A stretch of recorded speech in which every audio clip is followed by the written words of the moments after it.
ಶ್ರೀಮಾತ್ರೇ ನಮಃ. ಶ್ರೀ ಗುರುಭ್ಯೋ ನಮಃ. ಕಳೆದ ಸಂಚಿಕೆಯಲ್ಲಿ ಈ 7 ಕಾಯಗಳ ಬಗ್ಗೆ ಸೂಕ್ಷ್ಮವಾಗಿ ತಿಳಿಸಿದ್ರಿ. ಈ ಸಮಗ್ರವಾಗಿ ನೋಡಿದ್ದೇವೆ. ಇದರಲ್ಲಿ ಸಾಧಕರಿಗೆ ಇನ್ನೂ ಹೆಚ್ಚು ಅನುಕೂಲ ಆಗುವ ರೀತಿ ಇನ್ನು ಸ್ವಲ್ಪ ವಿವರವಾಗಿ ಇದನ್ನ ತಿಳಿಸ್ಕೊಡ್ತೀರಾ? ಜಗನ್ಮಾತೆಯ ಕೃಪೆಯಿಂದ, ಸದ್ಗುರುವಿನ ಕೃಪೆಯಿಂದ ಏನು ನಮಗೆ ಪ್ರಾಪ್ತಿಯಾಗಿದೆಯೋ ಅದನ್ನು ಸಾಧಕರಿಗೆ ಮತ್ತು ವೀಕ್ಷಕರಿಗೆ ತಿಳಿಸುವ ಪ್ರಯತ್ನ ಮಾಡೋಣ. ಅದರಿಂದ ಅವರಿಗೆ ಉಪಯುಕ್ತವಾಗಿತ್ತು ಅಂದರೆ ನಮಗೆ ಜನ್ಮ ಸಾರ್ಥಕ ಅಂತ ತಿಳ್ಕೊಳ್ತೀವಿ. ನಮ್ಮ ಪ್ರಯತ್ನ ಕೂಡ ಸಫಲ ಆಗುತ್ತೆ. ಈಗ ಇಂದಿನ ಸಂಚಿಕೆಯಲ್ಲಿ 7 ಕಾಯಗಳ ಬಗ್ಗೆ ತಿಳ್ಕೊಂಡ್ವಿ. 7 ಕಾಯಗಳಿಗೂ 7 ಚಕ್ರಗಳಿಗೂ ಪಂಚಕೋಶಗಳಿಗೂ ಆಮೇಲೆ ಸ್ಥೂಲ ಸೂಕ್ಷ್ಮ ಕಾರಣ ಶರೀರಗಳಿಗೂ ಹತ್ತಿರದ ಸಂಬಂಧ ಇದೆ. ಮೂಲಾಧಾರ ಚಕ್ರ ಭೌತಿಕ ಶರೀರವನ್ನು ಪ್ರತಿನಿಧಿಸುತ್ತೆ. ಈಗ ನಮಗೆ ಮುಖ್ಯವಾಗಿ ಬೇಕಾಗಿರೋದೇನು? ಮನುಷ್ಯ ಯಾವುದಕ್ಕೋಸ್ಕರ ಹೋರಾಟ ಮಾಡ್ತಾ ಇದ್ದಾನೆ? ಸುಖ, ಶಾಂತಿ, ನೆಮ್ಮದಿ ಇದ್ದದಕ್ಕೆ ಅಲ್ವಾ? ಆರೋಗ್ಯಕ್ಕೋಸ್ಕರ. ಅದು ಇದೆಲ್ಲ ಬೇಕು ಅಂದ್ರೆ ಆರೋಗ್ಯ ಇರಬೇಕು. ಹೊರಗಡೆ ಇದನ್ನೆಲ್ಲ ಹುಡುಕ್ತಾ ಇದ್ದಾನೆ. ಸುಖವನ್ನ ಹೊರಗಡೆ ನೋಡ್ತಾ ಇದ್ದಾನೆ. ಏನೋ ಒಂದು ಮನೆ ಕಟ್ಸ್ಬಿಟ್ರೆ ಸುಖ ಪಡ್ತೀನಿ ಅಂತ ಅನ್ಕೊಂಡಿದ್ದಾನೆ. ಏನೋ ಒಂದು ಆಸ್ತಿ ಸಂಪಾದನೆ ಮಾಡಿದ್ರೆ ಸುಖವಾಗಿರ್ತೀನಿ ಅಂತ ಅನ್ಕೊಂಡಿದ್ದಾನೆ. ಅದು ಸುಖವೇ, ಒಂದು ರೀತಿ ಸುಖವೇ. ಆದರೆ ಬಾಹ್ಯದಲ್ಲಿನೂ ಸುಖನೇ ಅದು. ಆದರೆ ಅದು ಪರಿಪೂರ್ಣವಾದ ಸುಖ ಅಲ್ಲ. ಯಾಕೆಂದ್ರೆ ಅದರಲ್ಲಿ ಮತ್ತು ಬೇಕು ಅನ್ನೋ ಒಂದು ಪ್ರತಿ ದಿವಸ ಆಸಕ್ತಿ ಉಂಟಾಗ್ತಾರೆ.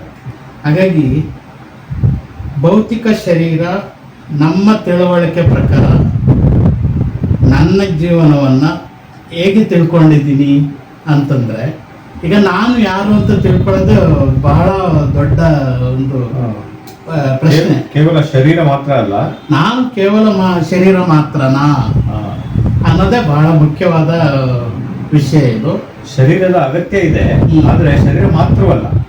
ಇದೆಲ್ಲವೂ ಸಹ ಪ್ರಕೃತಿ ನಮಗೆ ಕೊಟ್ಟಿರುವಂತ ಒಂದು ಪರಿಕರಗಳು ಅಷ್ಟೇ. ಅದನ್ನು ನಾವು ಯೂಸ್ ಮಾಡ್ತಾ ಇಲ್ಲ. ಅದೇ ನಾನು ಅಂತ ತಿಳ್ಕೊಂಡಿದ್ದೀನಿ. ನಾನೇ ಅದು ಅಂತ ತಿಳ್ಕೊಂಡಿರೋದ್ರಿಂದ ಬೇರೆದು ನಮಗೆ ಗೊತ್ತಾಗ್ತಾ ಇಲ್ಲ. ಈಗ ಪ್ರಕೃತಿ ನಮಗೊಂದು ಶರೀರವನ್ನು ಕೊಟ್ಟಿದೆ. ಈ ಶರೀರವನ್ನು ಉಪಯೋಗಿಸ್ಕೊಬೇಕು. ನಾನು ಈ ಶರೀರವೇ ನಾನು ಅನ್ಕೊಂಡ್ಬಿಟ್ರೆ ಅಲ್ಲಿಂದ ನಾನು ಮುಂದುವರಿಯಕ್ಕೆ ಆಗೋದಿಲ್ಲ, ವಿಕಾಸ ಆಗೋದಕ್ಕೆ ಆಗೋದಿಲ್ಲ. ಈಗ ನನಗೊಂದು ಕಾರ್ ಯಾರೋ ಕೊಡಿಸ್ತಾರೆ ಅಂತಂದ್ರೆ ಆ ಕಾರೇ ನಾನು ಅಂತ ತಿಳ್ಕೊಂಡಂಗೆ ಈ ಶರೀರವೇ ನಾನು ಅನ್ಕೊಂಡಿದ್ದೀನಿ. ಹೇಗೆ ಅನ್ಕೊಂಡಿದ್ದೀನಿ ಅಂತಂದ್ರೆ, ಮೊದಲನೇದಾಗಿ ನನ್ನ ತಾಯಿ ಏನೋ ಹೇಳಿರ್ತಾಳೆ, ನನ್ನ ಮಗ ಸುಂದರ ಅಂತ ಹೇಳ್ಬಿಟ್ಟು. ಪಕ್ಕದ ಮನೆಯವ್ರು ಯಾರೋ ಇಲ್ಲ, ಅವನೊಬ್ಬ ಸುಂದರ ಅಲ್ಲ, ಅವನೊಬ್ಬ ಕುರಿಪಿ. ನಾನು ನನ್ನ ತಾಯಿ ಹೇಳಿರೋದನ್ನ ತಗೊಂಡೆ, ಆಮೇಲೆ ಬೇರೆಯವ್ರು ಹೇಳಿರೋದನ್ನು ತಗೊಂಡೆ. ಅದೇ ರೀತಿ ಸ್ಕೂಲ್ಗೆ ಹೋದೆ. ಸ್ಕೂಲ್ಗೆ ಹೋದಾಗ ಆ ಮಾಸ್ಟರ್ ಏನು ಹೇಳಿದ್ರು, ನೀನು ದಡ್ಡ ಅಂತ ಹೇಳಿದ್ರು. ನಾನು ದಡ್ಡ ಅಂದ್ಕೊಂಡೆ. ನೀನು ಬುದ್ಧಿವಂತ ಅಂತ ಹೇಳಿದ್ರು. ನೀನು ಬುದ್ಧಿವಂತ ಅಂತ ತಿಳ್ಕೊಂಡೆ ನಾನು. ಆಮೇಲೆ ಇನ್ನೇನಾಯ್ತು, ಸ್ವಲ್ಪ ವರ್ಷ ಆದ್ಮೇಲೆ ನನಗೆ ಒಂದು ಜಾತಿ ಅಂತ ಗೊತ್ತಾಯ್ತು. ಅದಕ್ಕೆ ಮುಂಚೆ ಏನೂ ಗೊತ್ತಿರ್ಲಿಲ್ಲ. ಜಾತಿ ಅಂದ್ರೆ ಏನಕ್ಕೂ ಗೊತ್ತಿರ್ಲಿಲ್ಲ. ಆಮೇಲೆ ನನ್ನ ಸ್ವಭಾವಗಳು ನನ್ನ ಒಂದು ತಿಳುವಳಿಕೆಯಿಂದ ಅದನ್ನ ಅರ್ಥ ಮಾಡ್ಕೊಂಡಿಲ್ಲ. ಅದನ್ನ ಬೇರೆಯವ್ರ ಕಣ್ಣನ್ನು ನೋಡಿ, ಬೇರೆಯವ್ರ ಮುಖಾಂತರ ನಾನು ಏನ್ ಅನ್ಕೊಂಡಿದ್ದೀನೋ, ನನ್ನನ್ನ ಅವ್ರೇನ್ ಅನ್ಕೊಂಡಿದಾರೋ, ಬೇರೆಯವರು ನಿಮ್ ಬಗ್ಗೆ ಏನ್ ಹೇಳಿದಾರೋ ಅದನ್ನ ನಾನು ಅನ್ಕೊಂಡಿ. ಈಗ ಅದೆಲ್ಲ, ಈಗ ನೀನ್ ಯಾರಪ್ಪ ಅಂತಂದ್ರೆ ನಾನೇನೋ ಒಂದು ಹೆಸರೊಂದು ಇಟ್ಟಿರ್ತಾರೆ. ನಾನೇನೋ ಒಂದು ವ್ಯಕ್ತಿತ್ವ ಅಂತ ಇರುತ್ತೆ. ಸುತ್ತಮುತ್ತಲ ಜನ ಒಂದು ವ್ಯಕ್ತಿತ್ವ ರೂಪಿಸಿರ್ತಾರಲ್ಲ, ಇವನು ಹೀಗೆ, ಅವನ ಹಾಗೆ, ಇವನ್ ಸ್ವಭಾವ ಹೀಗೆ, ಅವನ್ ಸುಂದರ, ಅವನ್ ಕುರೂಪ, ಇವನು ದಡ್ಡ, ಅವನ್ ಬುದ್ಧಿವಂತ ಇಂಟೆಲಿಜೆನ್ಸ್ ಆ ಥರ ಎಲ್ಲ ಹೇಳಿರ್ತಾರಲ್ಲ ಅವರು, ಇಂಟೆಲಿಜೆಂಟ್ ಅಂತ ಏನೋ ಹೇಳಿರ್ತಾರೆ. ಇದೆಲ್ಲವೂ ನಾನೇ ಅವ್ರಿಗೆ ಅನ್ಸಿದ್ದನ್ನ ಅವ್ರು ಹೇಳಿರ್ತಾರೆ. ಇದೆಲ್ಲ ನಾನು ಅನ್ಕೊಂಡು ನನಗಾಗಿ ಏನೋ ಒಂದು ಎಜುಕೇಶನ್ ಮಾಡ್ಕೊಂಡಿರ್ತೀನಿ. ಆ ಎಜುಕೇಶನ್ ನಾನು ಅನ್ಕೊತೀನಿ, ಅದಕ್ಕೇನೋ ಪಾರಿತೋಷಿಕಗಳೆಲ್ಲ ಬಂದಿರುತ್ತೆ, ಅದು ನಾನು ಅನ್ಕೊಂಡಿರ್ತೀನಿ. ಆಮೇಲೆ ಏನೋ ಅಧಿಕಾರ ಸಿಕ್ಕಿದೆ, ಅಧಿಕಾರವೂ ನಾನೇ ಅನ್ಕೊಂಡಿದ್ದೀನಿ. ನನ್ನ ಹತ್ರ ಏನೋ ಒಂದಷ್ಟು ಹಣ ಇದೆ, ಆಸ್ತಿ ಇದೆ, ನಾನೊಬ್ಬ ಜಮೀನ್ದಾರ ಅನ್ಕೊಂಡಿದ್ದೀನಿ, ಅಥವಾ ನಾನೊಬ್ಬ ಬಡವ ಅನ್ಕೊಂಡಿದ್ದೀನಿ. ಇದೆಲ್ಲ ಅನಿಸಿಕೆಗಳು, ಕೇವಲ ಅನಿಸಿಕೆಗಳು, ಅದು ನಿಜ ಅಲ್ಲ ಅಲ್ವಾ? ಅದೇ ನಾನಲ್ಲ. ಈ ಒಂದು ಭೌತಿಕ ಕಾಯವನ್ನ ನಾನು ಅರ್ಥ ಮಾಡ್ಕೊಂಡಿರೋದು ಹೇಗೆ ಅಂದರೆ, ನನ್ನ ಚಿಕ್ಕ ವಯಸ್ಸಿಂದ ಸುತ್ತಮುತ್ತಲ ಜನ ನನ್ನನ್ನು ಹೇಗೆ ನೋಡ್ತಾ ಇದ್ದಾರೆ, ಅವರ ಕಣ್ಣುಗಳಿಂದ ನೋಡಿ ಅವರ ಒಂದು ಅಭಿಪ್ರಾಯದಂತೆ ಇದು ನಾನು ಅಂತ ತಿಳ್ಕೊಂಡಿದ್ದೀನಿ. ಅದು ಅನಿಸಿಕೆ, ಅಭಿಪ್ರಾಯ, ಅದೊಂದು ಭಾವ ಅಷ್ಟೇ. ಅದೇ ನಾನಲ್ಲ. ಬೇರೆಯವ್ರು ಹೇಳ್ತಾರೆ ಇವನು ಒಳ್ಳೆಯವನು ಅಂತ, ಅದೊಂದು ಅಭಿಪ್ರಾಯ ಅಷ್ಟೇ. ಇನ್ನೊಬ್ಬರ ಕಣ್ಣಿಗೆ ನಾನು ದುಷ್ಟನಾಗಿ ಕಾಣ್ಬೋದು ಅಲ್ವಾ? ಅದೇ ನಾನಲ್ಲ. ಹಾಗಾದ್ರೆ ನಾನು ಯಾರು ಅನ್ನೋದನ್ನ ನಾನು ಪತ್ತೆ ಹಚ್ಚಿ ನಾನು ನೋಡ್ಬೇಕೇವನ, ನಾನೇ ಅದನ್ನ ಅರ್ಥ ಮಾಡ್ಕೊಬೇಕೇವನ, ಬೇರೆಯವ್ರ ಕಣ್ಣುಗಳ ಮೂಲಕ ನಾನು ನೋಡ್ಬಾರ್ದು. ಅದೇ ನಾನಲ್ಲ. ಹಾಗಾದ್ರೆ ನಾನು ಅನ್ನೋನು ಒಳಗೆಲ್ಲೋ ಇದ್ದಾನೆ. ಅವನನ್ನ ಅದು ಇರೋದು ನಿಜಾನ? ನಾನು ಅನ್ನೋದು ಇರೋದು ನಿಜಾನ? ಅಥವಾ ನಾನು ಈ ಶರೀರನ, ನಾನು ಈ ಭಾವನೆನ, ಅಥವಾ ನಾನು ಸೂಕ್ಷ್ಮನ, ಅಥವಾ ಮಾನಸಿಕ ನಾನು, ಆಧ್ಯಾತ್ಮಿಕ ಕಾಯನ ನಂದು, ಅಥವಾ ಇದು ಏನು ಬ್ರಹ್ಮಾಂಡ ಕಾಯನ, ವಿಶ್ವಮಯ ಕಾಯನ, ನಿರ್ವಾಣಮಯ ಕಾಯನ, ಯಾವ್ದು ನಾನು ಯಾರು ಅನ್ನೋದು ನನಗೆ ಒಂದು ದೃಢವಾದ ಪ್ರಶ್ನೆ ಬರೋವರೆಗೂ ಈ ಶರೀರದಿಂದ ಮುಂದೆ ನಾನು ಹೋಗೋದಿಲ್ಲ. ಈ ಶರೀರಕ್ಕೆ ಭೌತಿಕ ಶರೀರದಿಂದ ಮುಂದೆ ಹೋಗೋದಿಲ್ಲ. ಯಾಕಂದ್ರೆ ಅಲ್ಲಿ 7 ವರ್ಷದವರೆಗೂ ಈ ಶರೀರ ಬೆಳೆಯುತ್ತೆ. ಹೇಗೆ ಪ್ರಾಣಿನೂ ಅಷ್ಟೇ, ಪ್ರಾಣಿಗಳು 20 ವರ್ಷ ಆಗಿದ್ರು ಆ ಒಂದು ಶರೀರ ಭಾವದಲ್ಲೇ ಇರ್ತಾವೆ. ಅದಕ್ಕೆ ಏನು ಆಹಾರ, ನಿದ್ರಾ, ಭಯ, ಮೈಥುನ ಇದರಲ್ಲೇ ಕಾಲ ಕಳೀತಾ ಇರ್ತಾವಲ್ಲ. ನೀವು ಹೇಳಿದಾಗೆ ಕಳೆದ ಸಾರಿ ಹೇಳಿದಾಗೆ ಪ್ರತಿಯೊಂದು ಕಾಯಕ್ಕೂ 7 ವರ್ಷಗಳು ಸಮಯ ಇದೆ. ಅದು ಅಭಿವೃದ್ಧಿ ಆಗೋದಕ್ಕೆ 7 ವರ್ಷ ಸಮಯ ತಗೊಳುತ್ತೆ ಅಂತ. ಹಾಗಾಗಿ ನಾವು ಈಗ ಆಗ್ಲೇ ಸುಮಾರು 7 ವರ್ಷಗಳನ್ನು ಸುಮಾರು ಕಳೆದಿದ್ದೀವಿ ಅನ್ಸುತ್ತೆ. ಈಗ 60 ವರ್ಷ ನಿಮ್ಗೆ ಅಂತಂದ್ರೆ ನಾವು ಇದ್ರಲ್ಲೇ ಇರ್ತೀವಿ, ಈ ಶರೀರದಲ್ಲೇ ಬಂದಿ ಆಗಿದೆ. ಇದೇ ನಾನು ಅನ್ಕೊಂಡಿದ್ದೀನಲ್ಲ. ಈಗ ನನ್ನ ಸುತ್ತಲೂ ನನ್ನನ್ನು ಹೇಗೆ ಜನ ಅನ್ಕೊಂಡಿದ್ದೀರೋ ಅದೇ ನಾನು ಅನ್ಕೊಂಡಿದ್ದೀನಲ್ವಾ? ನಿಜವಾಗ್ಲೂ ಅದು ನನಗಾಗಿ ಇರುವಂತ ವಿದ್ಯೆ, ಪ್ರತಿಷ್ಠೆ. ನನಗೇನೋ ಯಾರೋ ಒಬ್ಬರು ನಾನು ಬೋರ್ಡ್ ಬರಿತಾ ಇದ್ದಾಗ ಅವ್ರ ಆರ್ಟಿಸ್ಟು ಅಂತಂದ, ಇನ್ನೇನೋ ಅದು ಏನೋ ಒಂದು ಕೆಲಸ ಮಾಡ್ತಾ ಇದ್ದಾಗ ಅದು ಅವನು ಅಂತಂದ್ರು, ಅದೇ ನಾನು ಅನ್ಕೊಂಡೆ. ಇನ್ನೇನೋ ಒಂದು ಹಾಡು ಹೇಳ್ತಾ ಇರುವಾಗ ಏನೋ ಒಬ್ಬ ಸಿಂಗರು ಅಂತ ಹೇಳ್ತಾರೆ, ಅದೇ ನಾನು ಅನ್ಕೊಂಡಿದ್ದೀನಿ. ಇದು ಯಾವುದು ನಾನಲ್ಲ. ನಾನು ಅಲ್ಲ, ಆ ಒಂದು ಗುಣಗಳು ಇರೋದ್ರಿಂದ ಇದು ನಾನು ಅನ್ನೋ ಒಂದು ತೋರಿಕೆಯನ್ನು ತೋರಿಸೋದಷ್ಟೇ. ಅದು ನಾನು ನಿಜವಾಗ್ಲೂ ನಾನಲ್ಲ ಅದು. ಹಾಗಾದ್ರೆ ನನ್ನ ನಿಜ ಸ್ವರೂಪ ಏನು ಅಂದ್ರೆ ಒಂದು ಪರಿಚಯಕ್ಕಾಗಿ ಈಗ ನಾನೊಬ್ಬ ಹಾಡುಗಾರ, ನಾನೊಬ್ಬ ಕಲೆಗಾರ, ಪರಿಚಯಕ್ಕಾಗಿ ಅಷ್ಟೇ. ಅಷ್ಟು ಬಿಟ್ರೆ ಅದ್ರಿಂದ ನಾನು ಯಾರು ಅಂತಂದ್ರೆ, ನಾನು ಕಣ್ಮುಚ್ಚಿದಾಗ ಏನ್ ಕಾಣುತ್ತೆ? ಕಣ್ಮುಚ್ಚಿದಾಗ ಏನೂ ಇಲ್ಲ, ಅದೇ ನಿರಾಕಾರ. ಗಮನಿಸೋದು ಮಾತ್ರ ಒಂದು ಗೊತ್ತಾಗುತ್ತೆ ಅಷ್ಟೇ. ಆದ್ರೆ ಗಮನಿಸೋದು ಗೊತ್ತಾಗುತ್ತೆ, ಆದ್ರೆ ಅವನನ್ನು ನೋಡ್ಲಿಕ್ಕೆ ಆಗೋದಿಲ್ಲ. ಅಷ್ಟೇ ಅಲ್ವಾ? ಹಾಗಾಗಿ ಅನುಭವದಿಂದ ನಾನು ಏನು ಹೇಳ್ಬೇಕು ಅಂತೀನಿ, ಈಗ ನನಗೆ ಪ್ರತಿಯೊಂದು ಶರೀರಕ್ಕೂ 2 ಉದ್ವೇಗಗಳು ಅನ್ನೋದು ಇದೆ.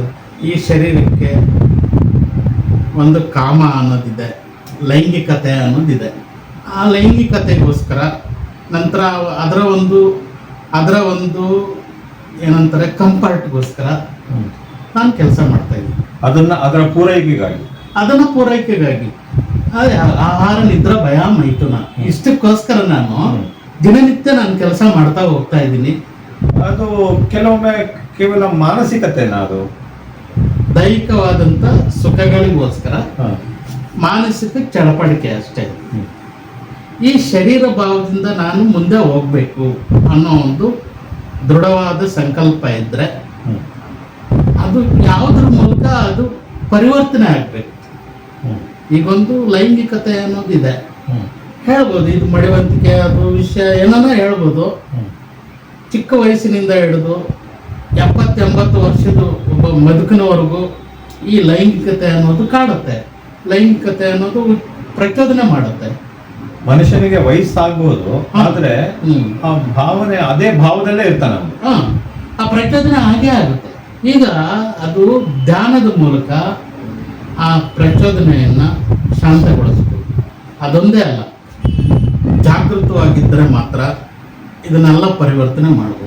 ಈ ಒಂದು ಚಡಪಡಿಕೆ ಆದಾಗ ಒಳಗಡೆ ಏನಾಗುತ್ತೆ ಅನ್ನೋದನ್ನ ನೋಡ್ಬೇಕು.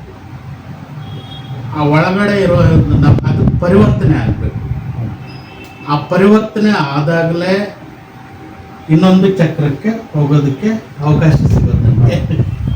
ಇಲ್ಲ ಅಂದರೆ ನಾನು ದೈಹಿಕ ಮಟ್ಟದಲ್ಲೇ ಇರ್ತೀನಿ, ಅದರಿಂದ ಮುಂದಕ್ಕೆ ಹೋಗೋದೇ ಇಲ್ಲ.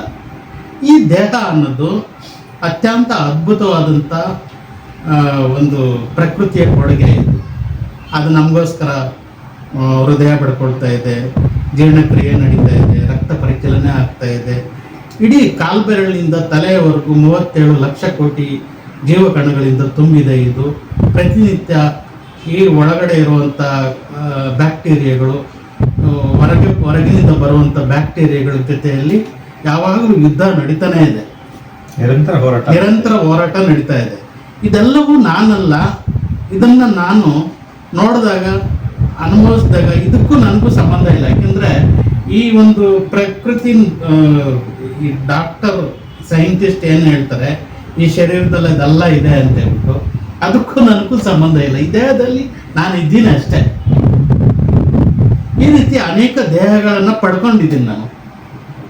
ಇದೇ ಮೊದಲಲ್ಲ, ಇದೇ ಕೊನೆ ಅಲ್ಲ, ಬಟ್ಟೆ ಬದಲಾಯಿಸಿದಾಗ. ಆದರೆ ನನ್ನ ಮೆದುಳಿನಲ್ಲಿ 100 ಬಿಲಿಯನ್ ನ್ಯೂರಾನ್ಗಳಿದ್ದಾವೆ ಅಂತ ಹೇಳ್ಬಿಟ್ಟು ಸೈಂಟಿಸ್ಟ್ಗಳು ಹೇಳ್ತಾರೆ. 100 ಬಿಲಿಯನ್ ನ್ಯೂರಾನ್ಗಳಲ್ಲಿ 1 ನ್ಯೂರಾನು ಒಂದು ಸೂಪರ್ ಕಂಪ್ಯೂಟರ್ಗೆ ಸಮ ಅಂತ ಹೇಳ್ಬಿಟ್ಟು ಹೇಳ್ತಾರೆ. ನಾನು ಅದನ್ನು ಉಪಯೋಗಿಸ್ತಾ ಇರೋದು ಎಲ್ಲಿ? ಆಹಾರ, ನಿದ್ರೆ, ಭಯ, ಮೈಥುನಕ್ಕೋಸ್ಕರ ಇಷ್ಟಕ್ಕೆ ನಾನು ಉಪಯೋಗಿಸ್ತಾ ಇದ್ದೀನಿ. ಅದಕ್ಕಿಂತ ಮುಂದಕ್ಕೆ ನಾನು ಹೋಗ್ತಾ ಇಲ್ಲ. ನನ್ನ ಒಳಗಡೆ 1001 ಕಂಪ್ಯೂಟರ್ ಇದೆ ಅಂತ ಹೇಳಿದ್ರೆ, ಅಲ್ಲಿ ಒಳಗಡೆ ನಾನು ಯಾವುದೇ ಕಂಪ್ಯೂಟರ್ ಆನ್ ಮಾಡಿದ್ರು ನಾನು ಈಗ ಮಾಡಿದೆ, ನಾನು ಆಗ ಮಾಡಿದೆ, ನಾನು ಇದು ಮಾಡಿದೆ, ಅವರ ಅನುಭವಗಳು ಹಿಂದಿನಿಂದ ಏನಿರುತ್ತೋ ಅದೇ ಪ್ಲೇ ಆಗ್ತಾ ಇದೆ. ನನಗೆ ಸರಿಯಾಗಿ ಮನವರಿಕೆ ಆಗಲಿಲ್ಲ.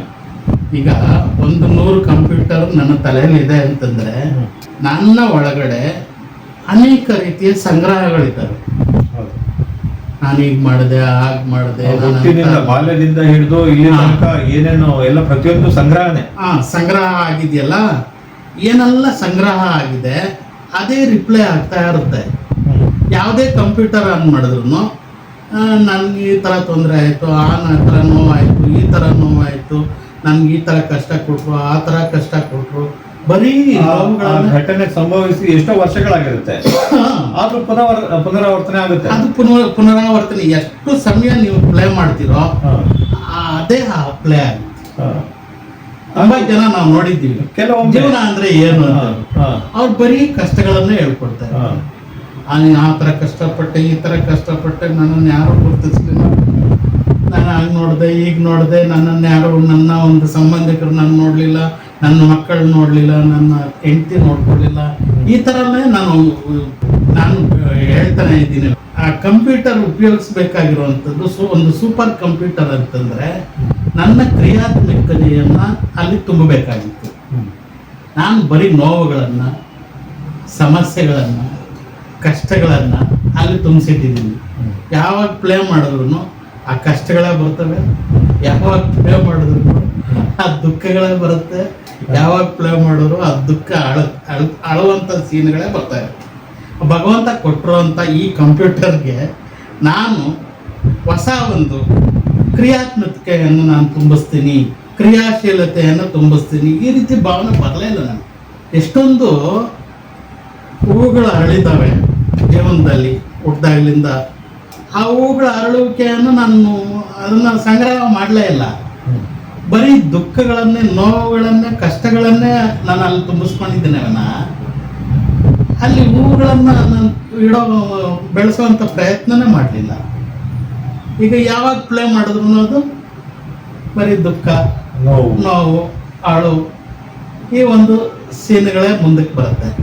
ಹಾಗಾಗಿ ಈ ಯೋಗ ಏನು ಹೇಳುತ್ತೆ ಅಂತಂದರೆ, ನೀನು ಅದನ್ನೆಲ್ಲ ಅಳಿಸಾಕಬೇಕು. ಅದನ್ನೆಲ್ಲ ಅಳಿಸಿ ಹಾಕಿ, ನಾನು ಈ ಕ್ಷಣದಲ್ಲಿ ನಾನು ಹಂಗೆ ಮಾಡ್ಬೋದಾಗಿತ್ತು, ಹಿಂಗೆ ಮಾಡ್ಬೋದಾಗಿತ್ತು, ನಾನು ಆ ಸಮಯದಲ್ಲಿ ಯಾವುದೇ ಕಲ್ಪನೆ ಬೇಡ. ಯಾವಾಗ ಹುಟ್ಟಿದ್ದೀನೋ ಆವಾಗಲೇ ಸಾಯ್ತಾ ಇದ್ದೀನಿ. ನಾನು ಏನು ದಿನ ಆ ಕ್ಷಣಗಳು ನನ್ನ ಹತ್ರ ಬರ್ತಾ ಇದ್ದಾವೆ, ಆ ಕ್ಷಣಗಳನ್ನು ನಾನು ಜೀವಿಸ್ತಾ ಇಲ್ಲ, ಜೀವಂತವಾಗಿ ಇಲ್ಲ. ನಾನು ಹಿಂದಿನ ಭೂತಕಾಲದಲ್ಲೇ ಇದ್ದೀನಿ, ಇಲ್ಲ ಭೂತಕಾಲದಲ್ಲಿ ಇರ್ತೀನಿ, ಇಲ್ಲ ಭವಿಷ್ಯದ ಕಲ್ಪನೆ ಮಾಡ್ಕೊಳ್ತಾ ಇದ್ದೀನಿ. ಭವಿಷ್ಯತ್ತಿನಲ್ಲಿ ನಾನು ಈಗ ದೊಡ್ಡ ಬಿಲ್ಡಿಂಗ್ ಮಾಡಬೇಕು, ಈ ಥರ ಏನೋ ಒಂದು ಸಂಸ್ಥೆ ಮಾಡಬೇಕು, ಈ ಥರದ್ದು ಏನೋ ಒಂದು ಮಾಡಬೇಕು, ದೇವಸ್ಥಾನ ಕಟ್ಟಬೇಕು, ಸ್ಕೂಲ್ ಕಟ್ಟಬೇಕು, ಆಶ್ರಮ ಕಟ್ಟಬೇಕು, ಇದೇ ಒಂದು ಓಡ್ತಾ ಇರುತ್ತೆ. ಬಿಲ್ಡಿಂಗ್ ಕಟ್ಟಾದ್ಮೇಲೆ ಆದ್ರೂ ಅವನ ಆ ಕ್ಷಣದಲ್ಲಿ ಸುಖ ಪಡ್ತಾನ? ಇಲ್ಲ, ಅಲ್ಲಿ ಆ ಸುಖ ಮುಂದಕ್ಕೆ ಹೋಗುತ್ತೆ. ಅಲ್ಲ, ಅದ್ರಲ್ಲಿ ವ್ಯವಸ್ಥೆ ಮಾಡ್ಬೇಕಲ್ಲ. ನಾನು ನಾಳೆ ಸುಖವಾಗಿರ್ತೀನಿ, ನಾಡದ್ದು ಸುಖವಾಗಿರ್ತೀನಿ ಅಂತಂದ್ರೆ ಸುಖವಾಗಿರೋದಕ್ಕೆ ಸಾಧ್ಯ ಇಲ್ಲ. ಈ ಬಿಲ್ಡಿಂಗ್ ಕಟ್ಟಿದ ನಂತರ ನಾನು ಸುಖವಾಗಿರ್ತೀನಿ ಅನ್ನೋ ಕಲ್ಪನೆ, ಅದು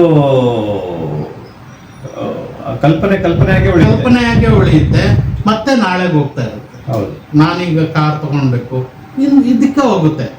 ಈ ಒಂದು ಮನಸ್ಥಿತಿಯನ್ನ ನಾನು ಈ ಕ್ಷಣದಲ್ಲಿ, ಈ ಕ್ಷಣವು ಬರ್ತಾ ಇದೆಯಲ್ಲ, ಆ ಕ್ಷಣಗಳನ್ನು ಜೀವಿಸಿದಾಗ ಮಾತ್ರ ನಾನು ಜೀವಂತವಾಗಿರ್ತೀನಿ, ನಾನು ಆನಂದ ಪಡ್ತೀನಿ, ನಾನು ಸುಖವನ್ನು ಪಡ್ತೀನಿ. ಆಗ ನಿಜವಾದ ನಾನಾಗಿರ್ತೀನಿ. ನಾನಾಗಿರ್ತೀನಿ. ಈ ಕ್ಷಣವು ನಾನು ಎಚ್ಚರವಾಗಿಲ್ಲ ಅಂದರೆ, ಕ್ಷಣವು ನಾನು ನಿದ್ರೆ ಮಾಡ್ತು ಅಂದರೆ, ಈ ಕ್ಷಣವು ನಾನು ಮುಂದಿನ ಯೋಚನೆಗಳನ್ನು ಮಾಡ್ತಾ ಇತ್ತು ಅಂದರೆ, ಈ ಕ್ಷಣವನ್ನು ನಾನು ಕಳ್ಕೊಳ್ತೀನಿ. ಆವಾಗ ಅದು ಶರೀರದಲ್ಲಿ ಒಂದು ಉದ್ವೇಗ ಬರುತ್ತೆ, ಲೈಂಗಿಕ ಉದ್ವೇಗ. ಆ ಲೈಂಗಿಕ ಉದ್ವೇಗವನ್ನು ಬ್ರಹ್ಮಚರ್ಯದ ಮೂಲಕ ಪರಿವರ್ತನೆ ಮಾಡಬೇಕು ಅಂತ ಹೇಳ್ಬಿಟ್ಟು ಶಾಸ್ತ್ರ ಹೇಳುತ್ತೆ. ಆ ಬ್ರಹ್ಮಚರ್ಯದಿಂದ ನಾನು ಅದನ್ನು ಬಲವಂತವಾಗಿ ಮಾಡಿದ್ರೆ ವ್ಯತಿರಿಕ್ತವಾದಂಥ ಪರಿಣಾಮಗಳನ್ನು ತೋರಿಸುತ್ತೆ ನನ್ನ ಶರೀರದ ಮೇಲೆ. ಅದು ಮತ್ತು ಕೇಳೋದಕ್ಕೆ ಶುರುವಾಗುತ್ತೆ. ಹಾಗಾಗಿ ಆ ಲೈಂಗಿಕತೆಯನ್ನು ಹೇಗಿದೆಯೋ ಹಾಗೇ ನೋಡೋಕ್ಕೆ ಶುರು ಮಾಡ್ತಂದ್ರೆ ಅಲ್ಲಿ ಬ್ರಹ್ಮಚರ್ಯ ಅನ್ನೋದು ಅದಾಗೆ ಉಟ್ಕೊಳ್ಳುತ್ತೆ. ಆವಾಗ ಜೀವನ ವಿಕಾಸದ ಕಡೆ ಹೋಗುತ್ತೆ. ಇನ್ನೊಂದು ಶರೀರಕ್ಕೆ ನಾನು ಪ್ರಯಾಣ ಮಾಡ್ತೀನಿ. ಈ ಭೌತಿಕ ಶರೀರದಿಂದ ನಾನು ಭಾವನಾತ್ಮಕ ಶರೀರಕ್ಕೆ ಬರ್ತೀನಿ. ಈ ಧ್ಯಾನದ ಮೂಲಕ ಪರಿವರ್ತನೆ ಆಗಬೇಕು ಅಂದರೆ, ಧ್ಯಾನ ಅಂದರೆ ಉಸಿರಾಟವನ್ನು ಗಮನಿಸುವಂಥದ್ದು, ಆನಾಪಾನ ಸತಿ ಅಂತ ಹೇಳ್ಬಿಟ್ಟು ವಿಪಶ್ಯನದಲ್ಲಿ ಹೇಳುತ್ತೆ. ಅದನ್ನು ಗಮನಿಸ್ತಾ ಇದ್ರೂ ಸಾಕು. ಪ್ರತಿ ಕ್ಷಣ ಎಚ್ಚರವಾಗಿದ್ದಾಗ, ಪ್ರತಿ ಕ್ಷಣ ನಾನು ಕ್ಷಣವು ಎದುರು ನೋಡಿದಾಗ, ಪ್ರತಿ ಕ್ಷಣ ಆ ಒಂದು ಪ್ರಜ್ಞೆಯ ಸ್ಥಿತಿಯಲ್ಲಿದ್ದಾಗ, ಪ್ರತಿ ಕ್ಷಣ ಇರುವಿಕೆಯ ಅನುಭವದಲ್ಲಿದ್ದಾಗ ನನ್ನಲ್ಲಿ ಪರಿವರ್ತನೆ ಅನ್ನೋದು ತರುತ್ತೆ. ಆ ಒಂದು ಸ್ಥಿತಿಯನ್ನು ಒಳಗಡೆ ನಿರ್ಮಾಣ ಮಾಡ್ಕೊಂತು ಅಂದರೆ, ಆಗ ನನ್ನೊಳಗಡೆ ಆ ಒಂದು ಲೈಂಗಿಕತೆಯಿಂದ ನಾನು ಬ್ರಹ್ಮಚರ್ಯ ಜೀವನಕ್ಕೆ ಬರ್ತೀನಿ. ಆ ಬ್ರಹ್ಮಚರ್ಯ ಜೀವನಕ್ಕೆ ಬಂದಾಗ, ಆ ಒಂದು ಪರಿವರ್ತನೆ ಆದಾಗ, ಇನ್ನೊಂದು ಇಲ್ಲಿ ಒಂದು ಸಹ ಅಲ್ಲೂ ಸಹ ಉದ್ವೇಗಗಳಿದ್ದಾವೆ. ಒಂದು ಸಮುದ್ರ ಅಂತ ಹೇಳಿದ್ಮೇಲೆ ಅಲೆಗಳು ನಿರಂತರವಾಗಿರುತ್ತೆ. ಅದೊಂದು ಸ್ವಾಧಿಷ್ಠಾನ ಚಕ್ರ ಅನ್ನೋದು ಒಂದು ನೀರಿಗೆ ಸಂಬಂಧಪಟ್ಟಂಥ, ಜಲತತ್ವಕ್ಕೆ ಸಂಬಂಧಪಟ್ಟಂಥ ಚಕ್ರ. ಭೂಮಿ ತತ್ವ, ಹಾ. ಜಲತತ್ವ. ಇದು ಜಲತತ್ವಕ್ಕೆ ಸಂಬಂಧಪಟ್ಟಂತೆ ಚಕ್ರ. ಜಲ ಯಾವಾಗಲೂ ಉದ್ವೇಗದಿಂದ ಕೂಡಿರುತ್ತೆ. ಆ ಒಂದು ಉದ್ವೇಗ ಅಲ್ಲಿ ಏನಿದೆ ಅಂತಂದ್ರೆ ಭಯ ಇದೆ, ದ್ವೇಷ ಇದೆ, ಕೋಪ ಇದೆ, ಹಿಂಸೆ ಇದೆ. ಈ ಭಯ ಅನ್ನೋದು ವಿಪರೀತ ಆದಾಗ ಕಿಡ್ನಿ ಮೇಲೆ ಎಫೆಕ್ಟ್ ಆಗುತ್ತಂತೆ. ಕಿಡ್ನಿ ಮೇಲೆ ಎಫೆಕ್ಟ್ ಆಗುತ್ತಂತೆ. ಭಯದಿಂದನೇ ಕಿಡ್ನಿ ಅದು ಸಂಕುಚಿತ ಆಗುವಂಥದ್ದು. ಬೇರೆ ಬೇರೆ ಒಳಗಡೆ ಅವಯವಗಳೆಲ್ಲ ಅದಕ್ಕೂ ಸಂಬಂಧ ಇರುತ್ತೆ. ಒಂದು ಕೆರೆಯಲ್ಲಿ ಒಂದು ಕಲ್ಲನ್ನು ಎತ್ತಾಕಿದ್ರೆ ಅನೇಕ ತರಂಗಗಳು ಬರುತ್ತೆ. ಅದರಲ್ಲಿ ಅಲೆಗಳು ಬರ್ತಾ ಇರುತ್ತೆ. ಇದು ಎಲ್ಲ ಕಡೆನೂ ಹರಡುತ್ತೆ. ಈ ಶರೀರಕ್ಕೂ ಹರಡುತ್ತೆ, ಇದು ಮೇಲ್ಗಡೆಗೂ ಹರಡುತ್ತೆ. ಅಲ್ಲಿ ಬರುವಂಥ ಒತ್ತಡಗಳು, ಈಗ ಭಯ ಅನ್ನೋದು ಒಂದು ಬಂತು, ಅದೊಂದು ಕೆರೆಗೆ ಒಂದು ಕಲ್ಲಾಕ್ದಾಗೆ ಅದು ತರಂಗಗಳು ಅನೇಕ ತರಂಗಗಳನ್ನು ಉಂಟು ಮಾಡಿ ಹೋಗಿ ದಡಕ್ಕೆ ಹೋಗಿ ಬಡಿತಾವಲ್ವ. ಅದೇ ರೀತಿ ಭಯ, ದ್ವೇಷ, ಕೋಪ, ಹಿಂಸೆ, ನನಗೆ ನಾನು ಕೊಟ್ಕೊಳ್ಳೋವಂಥದ್ದು ಹಿಂಸೆನೇ. ಅದು ನಾನು ಆಹಾರ ತಿಂದೇನೆ ಉಪವಾಸ ಇರ್ತೀನಿ ಅಂತ ಇಟ್ಕೊಳ್ಳಿ, ಈ ಶರೀರಕ್ಕೆ ಒಂದು ಹಿಂಸೆ. ಅದು ನಿಜವಾಗಲೂ ಅದಕ್ಕೆ ಬೇಕಾಗಿಲ್ಲ ಅನ್ನೋದು ಅರಿವಾಗ್ಬೇಕು. ಎಷ್ಟು ಬೇಕು ಅದಕ್ಕೆ, ಎಷ್ಟು ಆಹಾರ ಬೇಕು ಅರ್ಥ ಮಾಡಿಕೊಂಡು ಅದಕ್ಕೆ ಕೊಡಬೇಕಾಗುತ್ತೆ. ಎಷ್ಟು ಆಹಾರದ ಅವಶ್ಯಕತೆ ಇದೆ, ಯಾವ ಆಹಾರದ ಅವಶ್ಯಕತೆ ಇದೆ, ಇದನ್ನು ನಾವು ಅರ್ಥ ಮಾಡ್ಕೊಬೇಕಾಗುತ್ತೆ. ಈ ಕೋಪವನ್ನು ನಾನು ಅರ್ಥ ಮಾಡ್ಕೊಬೇಕಾಗುತ್ತೆ, ಉದ್ವೇಗವನ್ನು ನಾನು ಅರ್ಥ ಮಾಡ್ಕೊಬೇಕಾಗುತ್ತೆ. ಉಸಿರು ಒಳಗಡೆ ಬರುತ್ತೆ, ಹೊರಗಡೆ ಹೋಗುತ್ತೆ. ಅಲ್ಲಿ ಯಾವುದೋ ಒಂದು ವ್ಯಕ್ತಿ ನಮ್ಮೊಳಗಡೆ ಬರ್ತಾನೆ ಅಥವಾ ಬರ್ತಾಳೆ. ಅಲ್ಲಿ ನಾವು ಪ್ರೀತಿ ಅಂತ ಅನ್ಕೊಂತೀವಿ. ಒಂದೊಂದು ಶರೀರಕ್ಕೆ ಒಂದು ಒಳಗೆ ಬರುತ್ತೆ, ಒಂದು ಹೊರಗೆ ಹೋಗುತ್ತೆ. ಒಂದೇ ನಾಣ್ಯದಲ್ಲಿ ಎರಡು ಮುಖ ಇದ್ದಾಗೆ ಒಂದ್ ಕಡೆ ಕೋಪ ಇದ್ದಾಗ ಇನ್ನೊಂದ್ ಕಡೆ ಪ್ರೀತಿ ಇರುತ್ತೆ. ಎಲ್ಲಿ ನಾನು ಪ್ರೀತಿ ಇದೆ ಅಂತ ನಾನು ಇದ್ ಮಾಡ್ತೀನೋ ಅದ್ರ ಹಿಂದೆನೆ ದ್ವೇಷ ಅಡಗಿದೆ, ಕೋಪ ಅಡಗಿದೆ. ಸಿಗ್ಲಿಲ್ಲ ಅಂದಾಗ ಕೋಪ ಪರಿವರ್ತನೆ ಆಗುತ್ತೆ. ಅಲ್ಲಿ ಏನೋ ಒಂದು ನಿರೀಕ್ಷೆಯಲ್ಲಿ ಹೋದಾಗ ನಾವು ಅನ್ಕೊಂತೀವಿ. ಈ ಜಗತ್ತನ್ನು ನೋಡಿದಾಗ, ಈ ಒಂದು ಕುಟುಂಬಗಳನ್ನು ನೋಡಿದಾಗ, ಮಗ ತಂದೆಗೆ ಕಂಡ್ರೆ ಆಗಲ್ಲ, ತಂದೆಗೆ ಮಗನನ್ನು ಕಂಡ್ರೆ ಆಗಲ್ಲ, ಮಗಳಿಗೆ ತಾಯಿಯನ್ನು ಕಂಡ್ರೆ ಆಗಲ್ಲ, ತಾಯಿಗೆ ಮಗಳನ್ನು ಕಂಡ್ರೆ ಆಗಲ್ಲ. ಆದ್ರೂ ಈ ಪಾತ್ರಗಳನ್ನು ಮಾಡ್ತಾನೆ ಹೋಗ್ತಾ ಇದ್ವಿ. ಗಂಡನಿಗೆ ಹೆಂಡ್ತಿನ ಕಂಡ್ರೆ ಆಗಲ್ಲ, ಹೆಂಡ್ತಿನ ಕಂಡ್ರೆ ಗಂಡನಿಗಾಗಲ್ಲ. ಹೀಗೆ ಪಾತ್ರಗಳನ್ನು ಮಾಡ್ತಾ ಹೋಗ್ತಾ ಇದ್ದೀನಿ. ನಾನು ಅಲ್ಲಿ ಏನು ಅನ್ನೋದನ್ನ ನೋಡ್ತಾ ಇಲ್ಲ. ಕೇವಲ ದುಃಖ ಪಡ್ತಾ ಇದ್ದೀನಿ, ಭಯ ಪಡ್ತಾ ಇದ್ದೀನಿ, ದ್ವೇಷ ಮಾಡ್ತಾ ಇದ್ದೀನಿ, ಕೋಪಿಸ್ಕೊಳ್ತಾ ಇದ್ದೀನಿ. ಹಾಗಾದ್ರೆ ಆ ಪಾತ್ರಕ್ಕೆ ತನ್ನದೇ ಆದಂತ ಒಂದು, ಆ ಪಾತ್ರಕ್ಕೆ ಒಂದು ಪಾತ್ರ ಇದೆ ಅಲ್ಲ, ಅದನ್ನು ನಿಭಾಯಿಸ್ಬೇಕಲ್ಲ. ನಿಭಾಯಿಸ್ತಾ ಇದ್ದಾರೆ ಅಷ್ಟೇ, ಅಲ್ಲಿ ಪ್ರೀತಿ ಇಲ್ಲ. ಅದೇ ಪಾತ್ರ ಅವನಲ್ಲ, ಆದ್ರೂ ಆ ಪಾತ್ರ ನಿಭಾಯಿಸ್ಬೇಕಾಗಿದೆ. ಆ ಪಾತ್ರಗಳನ್ನ ಎಲ್ಲರೂ ನಿಭಾಯಿಸ್ತಾ ಇದ್ದಾರೆ, ಆದ್ರೆ ಅನಿವಾರ್ಯಕ್ಕಾಗಿ ಉಪಯೋಗಿಸ್ತಾ ಇದ್ದಾರೆ ಅಷ್ಟೇ. ನಿಜವಾದ ಪ್ರೀತಿಯಿಂದ ಸೇರಿದಾಗ ಅದು ಪರಿವರ್ತನೆ ಆಗುತ್ತೆ, ವಿಕಾಸ ಆಗುತ್ತೆ, ಮುಂದಿನ ಚಕ್ರಕ್ಕೆ ಕರ್ಕೊಂಡೋಗುತ್ತೆ. ಅಲ್ಲಿ ಪರಿವರ್ತನೆ ಆಗಕ್ಕೆ ಬಿಡ್ತಾ ಇಲ್ಲ. ಅಲ್ಲಿ ಬರೀ ಪಾತ್ರಗಳು ನಿಭಾಯಿಸ್ತಾ ಇದ್ದಾರೆ. ಏನೋ ಒಂದು ನಿಭಾಯಿಸಿದ್ರೆ ಸಾಕು. ನೀವು ಹೇಳೋ ಪ್ರಕಾರ ಮೊದಲು ಹಾಲಿತ್ತು, ಹಾಲಿಂದ ಸ್ವಲ್ಪ ಮಜ್ಜಿಗೆ ಮೊಸರಿಗೆ ಹಾಕಿದಾಗ ಸ್ವಲ್ಪ ಮಜ್ಜಿಗೆ ಆಯಿತು, ಮಜ್ಜಿಗೆನ ಕಳೆದಾಗ ಬೆಣ್ಣೆ ಬಂತು, ಬೆಣ್ಣೆನ ಕಳೆದಾಗ ಬೆಣ್ಣೆನ ಕಾಯಿಸಿದಾಗ ತುಪ್ಪ ಆಯಿತು. ಈ ಪ್ರೋಸೆಸ್ನಲ್ಲಿ ಆ ಪ್ರೋಸೆಸ್ ಆಗೋ ತನಕ ಮುಂದಿನ ಪ್ರೋಸೆಸ್ ಹೋಗೋದಕ್ಕೆ ಅದು ಪರಿವರ್ತನೆ ಆಗೋದಿಲ್ಲ ಆಗೋದಿಲ್ಲ. ಇದೇ ರೀತಿನೇ ಹೌದೌದು. ಇಲ್ಲ, ಭಯ ಅನ್ನೋದು ನಿರ್ಭಯ ಆಗ್ಬೇಕು. ಅಂದ್ರೆ ಆ ಚಕ್ರಕ್ಕೆ ಹೋಗ್ಬೇಕಂದ್ರೆ ಇದು ಪ್ರೋಸೆಸ್ ಪೂರ್ತಿ ಆದ ನಂತರ ಆ ಚಕ್ರಕ್ಕೆ ಹೋಗಕ್ಕೆ ಸಾಧ್ಯ ಆಗೋದು, ಇಲ್ಲ ಅಂದ್ರೆ ಆಗಲ್ಲ. ತುಪ್ಪ ಇವಾಗ ಹಾಲು ಇಟ್ಕೊಂಡು ತುಪ್ಪ ಆಗ್ಬೇಕಂದ್ರೆ ಆ ಪ್ರೋಸೆಸ್ ಆಗ್ಲೇಬೇಕು. ಇಲ್ಲ ಅಂದ್ರೆ ಅಲ್ಲೇ ನಿಂತು ಬಿಡ್ತೀನಿ. ಮುಂದಕ್ಕೆ ಆ ಚಕ್ರದಿಂದ ಮುಂದಕ್ಕೆ ಹೋಗೋದೇ ಇಲ್ಲ.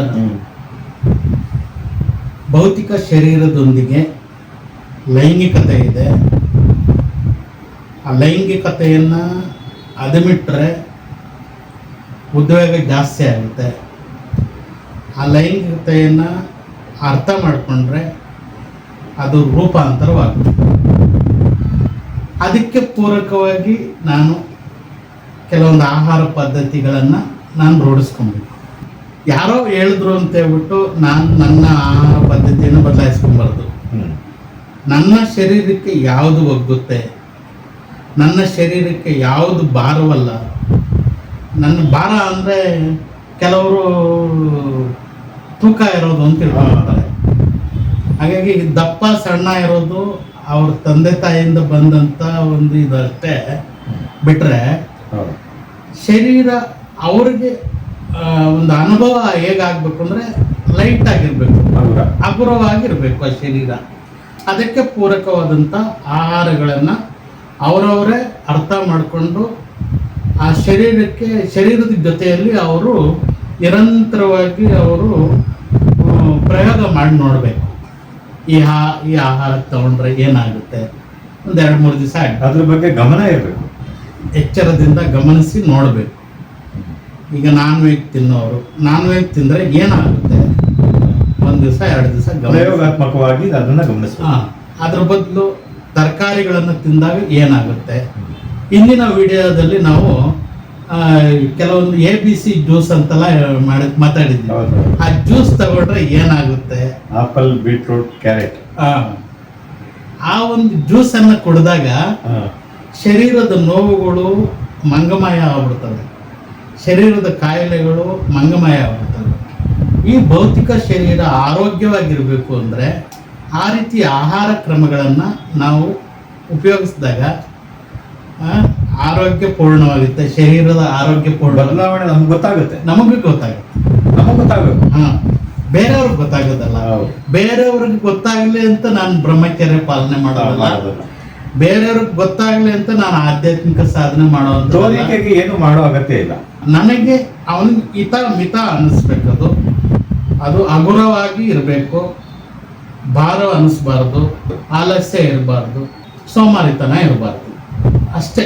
ಈ ಒಂದು ಕ್ರಿಯಾಶೀಲವಾಗಿರ್ಲಿಕ್ಕೆ ಏನೇನ್ ಮಾಡ್ಬೋದು, ಆ ಆಹಾರ ಇರ್ಬೋದು, ಚಟುವಟಿಕೆ ಇರ್ಬೋದು, ವಿಶ್ರಾಂತಿ ಇರ್ಬೋದು, ಅದನ್ನೆಲ್ಲ ಅವರು ಅಭ್ಯಾಸ ಮಾಡಬೇಕು. ಸಮ್ಯಕ್ ಆಹಾರ ಪದ್ಧತಿ, ಸಮ್ಯಕ್ ವಿಶ್ರಾಂತಿ, ಸಮ್ಯಕ್ ಚಟುವಟಿಕೆ, ಇದನ್ನೆಲ್ಲ ಮಾಡಿದ್ರೆ ಅವ್ರಿಗೆ ಶರೀರದ ಬಗ್ಗೆ ಅವ್ರಿಗೆ ಒಂದು ಸ್ವಲ್ಪ ಒಳ್ಳೆ ಇದನ್ನ ತಾವು ಸಾಕಷ್ಟು ಹಿಂದೆನೆ ಹೇಳಿದ್ರಿ, ತ್ರಿವಳಿ ಪದ್ಧತಿ ಅಂತ ಹೇಳಿ ಆನಂದಮಯ ಪದ್ಧತಿ ಇರುತ್ತೆ. ಅದನ್ನೆಲ್ಲ ಜೀವನದಲ್ಲಿ ಜೋಡಿಸ್ಕೊಂಡಾಗ ಇನ್ನ ಒಂದು 15-20 ವರ್ಷ ಹೆಚ್ಚಾಗಿ ಮನುಷ್ಯ ಬದುಕಬಹುದು, ಕಾಯಿಲೆಗಳು ಬಿದ್ದಲ್ಲ, ನೆಮ್ಮದಿಯಿಂದ. ಹಾಗಾಗಿ ಭಾವನಾತ್ಮಕ ಶರೀರದಲ್ಲಿ, ಈ ಭೌತಿಕ ಶರೀರದಲ್ಲಿ ಲೈಂಗಿಕತೆಯನ್ನ ಪರಿವರ್ತನೆ ಮಾಡಿದ್ರೆ, ಲೈಂಗಿಕತೆಯನ್ನ ಅದಿರುವಲ್ಲೇ ಇರುವ ಹಾಗೆ ಅರ್ಥ ಮಾಡಿಕೊಂಡ್ರೆ ಅದು ಬ್ರಹ್ಮಚರ್ಯವಾಗಿ ರೂಪಾಂತರಗೊಳ್ಳುತ್ತೆ. ಅದಾಗೆ ಆಗುವಂಥದ್ದು, ನಾನು ಬಲವಂತವಾಗಿ ಮಾಡುವಂಥದ್ದಲ್ಲ. ಇಲ್ಲಿ ಭಯ, ಆ ಭಯವನ್ನು ನಾನು ಮುಚ್ಚಿಡೋದಲ್ಲ, ಅದನ್ನಿಡೋದಲ್ಲ. ಏನೋ ಒಂದು ಭಯಂಕರವಾದ ದೃಶ್ಯಾವಳಿ ಬಂತು, ನಮ್ಮೊಳಗಡೆ ಅಲ್ಲೋಲ ಕಲ್ಲೋಲ ಆಗ್ತಾ ಇರುತ್ತೆ, ಭಯವನ್ನು ಸೃಷ್ಟಿ ಮಾಡ್ತಾ ಇರುತ್ತೆ. ಆದ್ರೆ ಜಗತ್ತಿಗೆ ನಾನು ತೋರಿಸ್ಕೊಳ್ಳೋದಿಲ್ಲ, ನಾನು ಎದುರ್ಕೊಂಡಿದ್ದೀನಿ ಅಂತ ಯಾರಿಗೂ ಗೊತ್ತಾಗಬಾರ್ದು ಅನ್ನೋದೊಂದು ಮುಚ್ಚಿಟ್ಕೊಂಡಿರ್ತಾರೆ. ಎಲ್ಲದನ್ನೂ ಅಷ್ಟೇ, ಭಯವನ್ನು ಮುಚ್ಚಿಟ್ಕೊಂಡಿರ್ತಾರೆ, ದ್ವೇಷವನ್ನು ಮುಚ್ಚಿಟ್ಕೊಂಡಿರ್ತಾರೆ, ಕೋಪವನ್ನು ಮುಚ್ಚಿಟ್ಕೊಂಡಿರ್ತಾರೆ, ಹಿಂಸೆಯನ್ನು ಮುಚ್ಚಿಟ್ಕೊಂಡಿರ್ತಾರೆ. ಹೊರಗಡೆ ಜಗತ್ತಿಗೆ ತೋರ್ಸೋದೇ ಇಲ್ಲ, ಅದನ್ನ ಸಾಸೋದು ಒಳಗೇನೆ ಸಾಸೋದು. ಅದು ಯಾವತ್ತೋ ಒಂದು ದಿವಸ ಬ್ಲಾಸ್ಟ್ ಆಗ್ಬಿಡುತ್ತೆ. ಅದೇ ಕೆರೆಗೆ ಒಂದು ಕಲ್ಲೆತ್ತು ಹಾಕ್ಬಿಟ್ರೆ ಅನೇಕ ರೀತಿಯ ಅಲ್ಲೋಲ ಕಲ್ಲೋಲಗಳೆಲ್ಲ ಆಗುತ್ತಲ್ಲ, ಅದೇ ರೀತಿ ಜೀವನದಲ್ಲಿ ಅವೆಲ್ಲವೂ ಆಗುತ್ತೆ. ಭಯ ಇರುವ ಹಾಗೆ ಅದನ್ನು ರೂಪಾಂತರ ಆಗಬೇಕು, ಆವಾಗ ನಿರ್ಭಯ ಉಂಟಾಗುತ್ತೆ. ದ್ವೇಷ ಅದು ಪ್ರೀತಿಯಾಗಿ ಪರಿವರ್ತನೆ ಆಗುತ್ತೆ, ರೂಪಾಂತರವಾಗುತ್ತೆ. ಕೋಪ ಅನ್ನೋದು ಪ್ರೀತಿಯಿಂದ ಪರಿವರ್ತನೆ ಆಗುತ್ತೆ. ಅಹಿಂಸೆ ಅನ್ನೋದು ಅಷ್ಟೇ, ಆ ಪರಿವರ್ತನೆ ಆಗುತ್ತೆ. ಕೆಲವ್ರು ಹೇಳ್ತಾರೆ, ನಾನು ಕೋಪಿಸ್ಕೊಂಡಿಲ್ಲ ಅಂತ ಗೊತ್ತಾದ್ರೆ ನನ್ನ ತಲೆ ಮೇಲೆ ಹತ್ಕೊಂಡ್ಬಿಡ್ತಾರೆ ಅಂತ ಅಲ್ವಾ. ಆವಾಗ ಏನು ಹೇಳ್ಬೇಕು ಅಂದರೆ, ರಾಮಕೃಷ್ಣ ಪರಮಹಂಸರು ಇದನ್ನೊಂದು ಕಥೆನ ಹೇಳ್ತಾ ಇದ್ರು. ಅಲ್ಲಿ ಬ್ರಹ್ಮಚಾರಿ ಒಬ್ಬ ಹೋಗ್ತಾ ಇರ್ತಾನಂತೆ, ಅಲ್ಲಿರೋಂಥ ದನಕಾಯ ಹುಡುಗರು ಅಲ್ಲಿ ಹೋಗ್ಬೇಡಿ, ಭಯಂಕರವಾದಂಥ ಹಾವಿದೆ ಅಲ್ಲಿ, ವಿಷ ಸರ್ಪ ಇದೆ, ಅದು ನಿಮ್ಮನ್ನು ಕಚ್ಚಿಬಿಡುತ್ತೆ. ಸರಿ ನಾನು ನೋಡ್ಕೊತೀನಿ ಹೋಗಿ ಅಂತ ಹೇಳ್ಬಿಟ್ಟು ಆ ಬ್ರಹ್ಮಚಾರಿ ಮುಂದಕ್ಕೆ ಹೋಗ್ತಾನೆ. ಆ ಹಾವು ಬರುತ್ತೆ, ಬುಸ್ ಅಂತ ಎದ್ದು ನಿಂತ್ಕೊಳತ್ತೆ. ಅದಕ್ಕೇನೋ ಒಂದು ಮಂತ್ರದ ನೀರನ್ನು ಹಾಕ್ತಾನೆ, ಅದು ಒಳ್ಳೆ ಎರೆಹುಳ ಥರ ಆಗ್ಬಿಡುತ್ತೆ. ಏನು ಮಾಡ್ತಾ ಇದ್ದೀನಿ, ಬರುವಂಥ ಜನಗಳನ್ನೆಲ್ಲ ಕೋಪಿಸಿ ಹಿಂಸೆ ಪಡಿಸ್ತಾ ಇದ್ದೀನಿ ನೀನು ಇಂಥದ್ದೆಲ್ಲ ಮಾಡಬಾರ್ದು. ನಿನ್ಗೊಂದು ಮಂತ್ರ ಹೇಳ್ಕೊಡ್ತೀನಿ, ಆ ಮಂತ್ರ ಜಪ ಮಾಡ್ತಾ ಇರೋ, ನಿನ್ನಲ್ಲಿ ಏನೋ ಕೆಲವೆಲ್ಲ ಪರಿವರ್ತನೆ ಆಗುತ್ತೆ ಅಂತ ಹೇಳ್ಬಿಟ್ಟು ಒಂದು ಮಂತ್ರ ದೀಕ್ಷೆಯನ್ನು ಹಾವಿಗೆ ಕೊಟ್ಟು ಬ್ರಹ್ಮಚಾರಿ ಹೊರಟೋಗ್ತಾರೆ. ಇದನ್ನ ದನಕಾಯ ಹುಡುಗರು ದೂರದಿಂದ ನೋಡ್ತಾ ಇರ್ತಾರೆ. ಏನು ಮಾಡಲ್ಲ ಇದು ಅಂತ ಹೇಳ್ಬಿಟ್ಟು ಒಬ್ಬ ಬಂದ, ಬಾಲನ ಇಟ್ಕೊಂಡು ಹೇಳ್ದ, ಅದು ಸುಮ್ಮನೆ ಇತ್ತು. ಆಮೇಲೆ ಇನ್ನೊಬ್ಬ ಕಡ್ಡಿ ತಗೊಂಡು ಹೇಳ್ದ, ಅದು ಸುಮ್ಮನೆ ಇತ್ತು. ಇನ್ನೊಬ್ಬ ಇಟ್ಕೊಂಡು ಹಿಂಗೆ ಬಟ್ಟೆ ಥರ ಸುತ್ತದ, ಚೆನ್ನಾಗಿ ಹಿಂಗೆ ಸುತ್ತಿ ಸುತ್ತಿ ಸುತ್ತಿ ಸುತ್ತಿ ನೆಲಕ್ಕಾಕಿ ಬಡ್ದ, ಅದು ಏನೂ ಮಾಡಲಿಲ್ಲ. ಶಾಂತವಾಗಿತ್ತು. ಯಾಕೆಂದ್ರೆ ನನ್ನ ಗುರು ಹೇಳಿದ್ದಾರೆ, ನಾನು ಅದನ್ನು ದ್ವೇಷನ ಮಾಡಬಾರ್ದು, ವಿಷ ಕಕ್ಕಬಾರ್ದು ನಾನು ಅಂತ ಹೇಳ್ಬಿಟ್ಟು. ಸರಿ, ಅದು ಇವ್ರಿಗೆ ಕೊಟ್ಟಂಥ ಹಿಂಸೆಗೆ ಸಿಕ್ಕಾಬಟ್ಟೆ ನಿತ್ರಾಣವಾಯಿತು, ತುಂಬ ಸುಸ್ತಾಗಿ ಬಿದ್ದೋಯ್ತದು. ಎದ್ದೇಳಕ್ಕೆ ಮನಸ್ಸಾಗ್ತಾ ಇಲ್ಲ, ಅದಕ್ಕೆ ಹೇಳಲಿಕ್ಕೆ ಆಗೋದೇ ಇಲ್ಲ, ಹೇಳಲಿಕ್ಕೆ ಆಗೋದೇ ಇಲ್ಲ, ಶಕ್ತಿನೇ ಇಲ್ದಂಗೆ ಆಗೋಯ್ತು, ಜರ್ಜರಿತವಾಯಿತು. ಆಮೇಲೆ ಎಷ್ಟೋ ದಿವಸ ಆದಮೇಲೆ ಈ ಬ್ರಹ್ಮಚಾರಿ ಬರ್ತಾನೆ. ಇಲ್ಲಿ ಒಂದು ಆವಾಗ ಒಂದು ಮಂತ್ರ ದೀಕ್ಷೆ ಕೊಟ್ಟಿದ್ನಲ್ಲ, ಇಲ್ಲಿ ಕಾಣ್ತಾ ಇಲ್ಲ ಅಂತ ಹುಡುಕಿ ಅದಕ್ಕೇನೆ ಏನೋ ಒಂದು ಹೆಸರು ಇರುತ್ತೆ. ಆ ಹೆಸರು ಹಿಡಿದು ಕರೆತಾನೆ, ನಿಧಾನಕ್ಕೆ ಬೆಲದಿಂದ ತೆಗೆದುಕೊಂಡು ಬರುತ್ತೆ. ಏನಿದು ನಿನ್ನ ಕತೆ, ಏನು ಹಿಂಗಾಗ್ಬಿಟ್ಟಿದ್ಯಾ ನೀನು, ಎಷ್ಟೊಂದು ಜರ್ಜರಿತವಾಗಿದೆಯಾ, ಎಷ್ಟೊಂದು ನಿತ್ರಾಣವಾಗಿದೆಯಾ ಅಂತೇಳಿ. ಇಲ್ಲ, ಹುಡುಗರೆಲ್ಲ ನನಗೆ ಸೇರಿಸಿ ಈ ಥರ ಎಲ್ಲ ಹೊಡೆದ್ರು, ಈ ಥರ ತಿರುಗಿಸಿ ನನ್ನ ನೆಲಕ್ಕೆ ಹಾಕಿ ಬಡಿದ್ರು. ಆದರೆ ನಾನು ಯಾವಾಗಲೂ ಎದ್ದು ಬರ್ತೀನಿ, ನನಗೇನೋ ಒಂದು ಸ್ವಲ್ಪ ಆಹಾರ ತಿಂದ್ಬಿಟ್ಟು ಮತ್ತೆ ನನ್ನ ಒಳಗಡೆ ಗೂಡು ಒಳಗಡೆ ಹೋಗಿ ಸೇರ್ಕೊಂಡ್ಬಿಡ್ತೀನಿ. ಅಯ್ಯೋ ಪೆದ್ದಿ, ನೀನು ಬುಸುಗುಟ್ಬೇಡ ಅಂತ ಹೇಳಿಲ್ಲ ನಿನಗೆ. ಬೇರೆಯವ್ರನ್ನ ನಾಶ ಪಡಿಸ್ಬಾರ್ದು, ಬೇರೆಯವ್ರಿಗೆ ಕಚ್ಚಬಾರ್ದು, ಬೇರೆಯವ್ರ ಮೇಲೆ ವಿಷ ಕಾರಬಾರ್ದು ಅಂತ ಅಷ್ಟೇ ನಾನು ಹೇಳಿದ್ದು. ನೀನು ಬುಸ್ಗುಟ್ಬೇಡ ಅಂತ ಹೇಳಿಲ್ಲ. ನೀನು ಬುಸ್ಗುಟ್ಟಿದ್ರೆ ಓಡೋಗ್ತಾ ಇದ್ರು ಅವರು. ಬುಸ್ಕೊಡ್ಬೇಕಾಗಿತ್ತು ನೀನು. ಕೋಪವನ್ನು ತೋರಿಸ್ಕೊಬೇಕಷ್ಟೇ, ವಿಷವಾಗಿ ಬರಬಾರ್ದಷ್ಟೇ ಅಂತ ಹೇಳ್ಬಿಟ್ಟು ಹೇಳ್ತಾರೆ. ಅಂದರೆ ಬೇರೆಯವರು ಇವನು ಸೌಮ್ಯವಾಗಿದ್ದಾನೆ ಅಂತಂದರೆ ತಲೆ ಮೇಲೆ ಕೂತ್ಕೊಂಡ್ಬಿಡ್ತಾರೆ, ಬೇಕಾದ ರೀತಿಯಲ್ಲಿ ಆಟ ಆಡಿಸ್ತಾರೆ. ಅದೇ ನಾನು ಸ್ವಲ್ಪ ಕೋಪಿಸ್ಕೊಂಡಾಗ ನಟನೆ ಮಾಡಬೇಕಾಗುತ್ತೆ. ಈ ಜಗತ್ತಿನಲ್ಲಿ ಬದುಕಬೇಕು ಅಂದರೆ ಆ ಸಂದರ್ಭಕ್ಕೆ ತಕ್ಕ ಹಾಗೆ ನಾನು ನಮ್ಮ ನಡವಳಿಕೆ ಬೇಕು, ನಟನೆಯನ್ನು ಆದ್ರೂ ಮಾಡಲೇಬೇಕಾಗುತ್ತೆ. ಯಾಕಂದ್ರೆ ನಾನು ಈ ಜಗತ್ತಿನಲ್ಲಿ ಬದುಕ್ತಾ ಇದ್ದೀನಿ. ಇಲ್ಲ ಅಂದರೆ ಬೇರೆಯವರು ನಮ್ಮ ಮೇಲೆ ಸವಾರಿ ಮಾಡ್ತಾರೆ. ಹಾಗಾಗಿ ಕೋಪವನ್ನು ತೋರಿಸ್ಕೊಬಾರ್ದು ಅಂತ ಎಲ್ಲೂ ಹೇಳ್ತಾ ಇಲ್ಲ. ಆದರೆ ಅದು ರೂಪಾಂತರ ನಿನ್ನ ಒಳಗಡೆ ಆಗಬೇಕು. ನನ್ನ ಒಳಗಡೆ ಅದು ಕೋಪ ರೂಪಾಂತರವಾಗಿ ಪ್ರೀತಿ ಆಗಬೇಕು. ಆದಾಗಲೇ ಪ್ರತಿಯೊಂದು ಚಕ್ರಕ್ಕೂ ಅಲ್ಲೊಂದು ಹೂವು ಇರುತ್ತೆ ಅಂತ ಹೇಳ್ತಾರೆ. ಇದು 4 ದಳದ ಹೂವು, ಇದು 6 ದಳದ ಹೂವು. ಅಲ್ಲಿ ಅರಳಬೇಕು ಅಂದರೆ ನಾನು ನನ್ನೊಳಗಡೆ ಈ ಭಯ, ದ್ವೇಷ, ಕೋಪ, ಹಿಂಸೆ ಅನ್ನೋದು ರೂಪಾಂತರವಾಗಬೇಕು. ಆ ರೂಪಾಂತರ ಆಗೋದಕ್ಕೆ ನನ್ನೊಳಗಡೆ ನಾನು ಅದನ್ನು ಗಮನಿಸಿದಾಗ, ಈ ಕ್ಷಣದಲ್ಲಿ ನಾನು ಎಚ್ಚರವಾಗಿದ್ದಾಗ, ಈ ಕ್ಷಣದಲ್ಲಿ ನಾನು ಜಾಗೃತವಾಗಿದ್ದಾಗ, ಈ ಕ್ಷಣವೂ ನಾನು ಜೀವಿಸಿದಾಗ ಮಾತ್ರ ಅದು ಪರಿವರ್ತನೆ ಆಗುತ್ತೆ. ಕ್ಷಣವೂ ನಾನು ಸತ್ತವನಂತೆ ಇದ್ದರೆ ಅದು ವಿಕಾಸ ಆಗೋದಿಲ್ಲ. ಹೂವು ಈ ಪ್ರಕೃತಿ ನೋಡಿ, ಅದು ಅದರಲ್ಲಿ ಯಾವುದೇ ರೀತಿ ಉದ್ವೇಗಗಳಿಲ್ಲ. ಅಲ್ಲಿ ಹೂವು ತನ್ನಿಂದ ತಾನೇ ಅರಳ್ತಾ ಇರುತ್ತೆ. ಪ್ರಾಣಿಗಳು ಅದ್ರ ಪಾಡಿಗೆ ತಿಂತಾ ಇರ್ತವೆ, ನದಿಗಳು ಅದ್ರ ಪಾಡಿಗೆ ಅದು ಹರಿತಾ ಇರ್ತವೆ, ಅಲೆಗಳು ಅದ್ರ ಪಾಡಿಗೆ ಅದು ಬರ್ತಾ ಇರ್ತವೆ ಹೋಗ್ತಾ ಇರ್ತವೆ, ಮೋಡಗಳು ಅದ್ರ ಪಾಡಿಗೆ ಅದು ಬರ್ತಾ ಇರ್ತವೆ ಹೋಗ್ತಾ ಇರ್ತವೆ. ಸೂರ್ಯ ಅದ್ರ ಪಾಡಿಗೆ ಅದು ವಿಕಾಸ ಆಗ್ತಾ ಇರ್ತಾನೆ, ಹುಡ್ತಾ ಇರ್ತಾನೆ, ಇನ್ನೊಂದು ಕಡೆ ಮುಳುಗ್ತಾ ಇರ್ತಾನೆ. ಈ ಪ್ರಕೃತಿಯಲ್ಲಿ ಉದ್ವೇಗ ಪೂರ್ವಕವಾಗಿದ್ದು ಏನೂ ಇಲ್ಲ. ನನ್ನೊಳಗಡೆ ಮಾತ್ರ ಉದ್ವೇಗ ಆಗ್ತಾ ಇದೆ, ನನ್ನೊಳಗಡೆ ಮಾತ್ರ ಕೋಪದ ಉದ್ವೇಗ ಜ್ವಾಲೆಗಳು ಉದ್ಭವ ಆಗ್ತಾ ಇದ್ದಾವೆ. ಅದನ್ನ ನಾನು ಆ ಕ್ಷಣದಲ್ಲಿ ಅದನ್ನ ಕೋಪ ಬಂದಾಗ ಯಥಾತದ್ವಾ ಅದನ್ನ ಬಳಸಕ್ಕೆ ಹೋಗ್ಬಾರ್ದು. ಅದನ್ನ ಹೇಗಿದೆಯೋ ಹಾಗೆ ಅದನ್ನ ಗಮನಿಸ್ಬೇಕು. ಹಾಗೆ ಗಮನಿಸಿದಾಗ ಅದು ರೂಪಾಂತರವಾಗುತ್ತೆ, ಅದು ಪ್ರೀತಿಯಾಗುತ್ತೆ. ಇಲ್ಲ ಅಂದರೆ ಅದು ಕೋಪ ಬಂತು, ಅಲ್ಲಿ ಏನೋ ಒಂದು ಕೈ ಘಟನೆ ಆಯಿತು, ಈ ಥರ ಘಟನೆಗಳಾಗ್ತಾನೇ ಇರುತ್ತೆ. ಬಿಟ್ಟರೆ ರೂಪಾಂತರ ಆಗೋದೇ ಇಲ್ಲ. ಅದು ರೂಪಾಂತರ ಆದಾಗ ಇನ್ನೊಂದು ದೇಹಕ್ಕೆ ನಾನು ಪ್ರಯಾಣ. ಭೌತಿಕ ದೇಹದಲ್ಲಿ ಲೈಂಗಿಕತೆ ಅನ್ನೋದು ಇರಬೇಕು. ಅದನ್ನು ತುಳಿಬಾರ್ದು, ಅದನ್ನು ನಾಶ ಮಾಡಬಾರ್ದು. ಲೈಂಗಿಕತೆ ಅನ್ನೋದು ಈ ಪ್ರಕೃತಿ ಕೊಟ್ಟಿರುವಂಥ ಕೊಡುಗೆ. ಅದು ನಮಗೆ ಅದು ರೂಪಾಂತರಗೊಂಡು ಅದು ಬ್ರಹ್ಮಚರ್ಯವಾಗುತ್ತೆ. ಆ ಬ್ರಹ್ಮಚರ್ಯವಾದಾಗ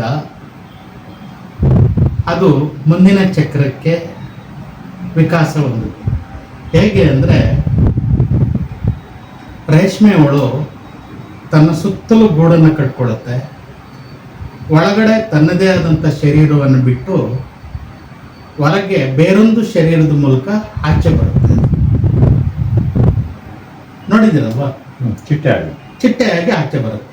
ಅದೇ ರೀತಿ ಈ ಒಂದು ಭೌತಿಕ ಕಾಯದಿಂದ ಈ ಭಾವನಾತ್ಮಕ ಕಾಯಕ್ಕೆ ನಾನು ರೂಪಾಂತರಗೊಂಡು ಮುಂದಕ್ಕೆ ಹೋಗ್ತೀನಿ. ಅಲ್ಲಿ ಆ ಒಂದು ಶಕ್ತಿಮಯವಾದಂಥ ದೇಹ, 72 ಸಹಸ್ರ ನಾಡಿಗಳು ಇದೆ ಅಂತೇಳ್ಬಿಟ್ಟು ಯೋಗಶಾಸ್ತ್ರ ಹೇಳುತ್ತೆ. ಇನ್ನೂ ಕೆಲವರು 2,72,000 ನಾಡಿಗಳಿದ್ದಾವೆ ಅಂತೇಳ್ಬಿಟ್ಟು ಅದೊಂದು ಶಕ್ತಿಮಯ ವಿದ್ಯುತ್ ಕಾಂತಿಯ ಒಂದು ದೇಹ ಆಗಿರೋದ್ರಿಂದ ಆ ದೇಹದಲ್ಲಿ ಭಾವನೆಗಳಿದ್ದಾವೆ. ಭಯ ಇದೆ, ಕೋಪ ಇದೆ, ದ್ವೇಷ ಇದೆ, ಹಿಂಸೆ ಇದೆ. ಆ ಒಂದು ಸ್ಥಿತಿಗಳನ್ನು ಅದಿಮಿಡಕ್ಕೆ ಹೋಗ್ಬಾರ್ದು, ಅದನ್ನು ನಾಶ ಮಾಡಕ್ಕೆ ಹೋಗ್ಬಾರ್ದು, ಅದನ್ನು ರೂಪಾಂತರ ಮಾಡಬೇಕು ಅಂತೇಳ್ಬಿಟ್ಟು ಹೇಳ್ತಾರೆ. ಯಾಕೆಂದರೆ ಈ ಒಂದು ಭಯ, ದ್ವೇಷ, ಕೋಪ, ಹಿಂಸೆ ಅನ್ನೋವಂಥದ್ದು ಈ ಜಗತ್ತಿನ ಜೊತೆಯಲ್ಲಿ ಬದುಕಲಿಕ್ಕೆ ನಮಗೆ ಬೇಕದು. ಆಗಲೇ ಒಂದು ಕತೆ ಹೇಳಿದ್ನಲ್ಲ, ಅದೇ ರೀತಿ ಅದನ್ನು ತೋರಿಸ್ಕೊಳಕ್ಕೆ ಹೋಗ್ಬಾರ್ದು. ಕೆಲವು ಕಡೆ ಅದನ್ನು ಬೇಕಾಗುತ್ತೆ, ಕೆಲವು ಕಡೆ ನಾನು ಕೋಪದಿಂದ ವರ್ತಿಸ್ಬೇಕಾಗುತ್ತೆ, ಕೆಲವು ಕಡೆ ದ್ವೇಷದಿಂದ ವರ್ತಿಸ್ಬೇಕಾಗುತ್ತೆ. ಆದರೆ ನನ್ನ ಒಳಗಡೆ ಅದು ಅಲ್ಲೋಲ ಕಲ್ಲೋಲವನ್ನು ಉಂಟು ಮಾಡಬಾರ್ದು. ಒಂದು ಕೆರೆಗೆ ಕಲ್ಲು ಹಾಕಿದ್ರೆ ಒಂದು ಅಲ್ಲೋಲ ಕಲ್ಲೋಲ ಆಗುತ್ತಲ್ಲ, ನಾನು ಹೀಗೆ ಇದನ್ನ ಮಾಡ್ತಾ ಇದ್ದೀನಿ ಅನ್ನೋ ಪ್ರಜ್ಞೆ ನಮಗಿರ್ಬೇಕು. ಕ್ಷಣ ಕ್ಷಣವೂ ನಾನು ಜೀವಿಸಬೇಕು, ಕ್ಷಣ ಕ್ಷಣವೂ ಎಚ್ಚರವಾಗಿರಬೇಕು, ಕ್ಷಣ ಕ್ಷಣವೂ ಸಾಕ್ಷಿ ಭಾವದಿಂದ ಇರಬೇಕು, ಕ್ಷಣ ಕ್ಷಣವೂ ನಾನು ಪ್ರಜ್ಞೆಯಿಂದ ಕೂಡಿರಬೇಕು, ವಿವೇಕಯುಕ್ತವಾದಂಥ ಪ್ರಜ್ಞೆಯಿಂದ ಇರಬೇಕು. ಹಾಗಾದಾಗ ಆ ಕೋಪ ರೂಪಾಂತರಗೊಳ್ಳುತ್ತೆ, ಪ್ರೀತಿ ಆಗುತ್ತೆ, ಸಹಾನುಭೂತಿ ಆಗುತ್ತೆ, ಸ್ನೇಹಪರತೆ ಆಗುತ್ತೆ. ಈ ರೀತಿ ಆದಾಗ ರೂಪಾಂತರಗೊಳ್ಳುತ್ತೆ. ಆ ರೂಪಾಂತರ ಆಗಬೇಕಾಗಿರುತ್ತೆ. ಆ ಒಂದು ಶಕ್ತಿಯ ಪರಿವರ್ತನೆ ಆದಾಗ ವ್ಯಕ್ತಿತ್ವ ಸಮೃದ್ಧವಾಗಿ ಹೇಗೆ ಒಂದೊಂದು ಬೀಜವು ಒಂದು ಮೊಳಕೆ ಹೊಡೆದು ಗಿಡವಾಗಿ, ಮರವಾಗಿ ಅನೇಕ ಫಲಗಳನ್ನು ಕೊಡುತ್ತೋ, ಮೊಗ್ಗು ಹೂವಾದಂತೆ ಹೂವುಗಳನ್ನು ಬಿಡುತ್ತೋ, ಹಾಗೆ ನಮ್ಮೊಳಗಡೆ ಸಮೃದ್ಧವಾಗಿ ಅದು ಬೆಳೆಯುತ್ತೆ, ವಿಕಸನ ಆಗುತ್ತೆ.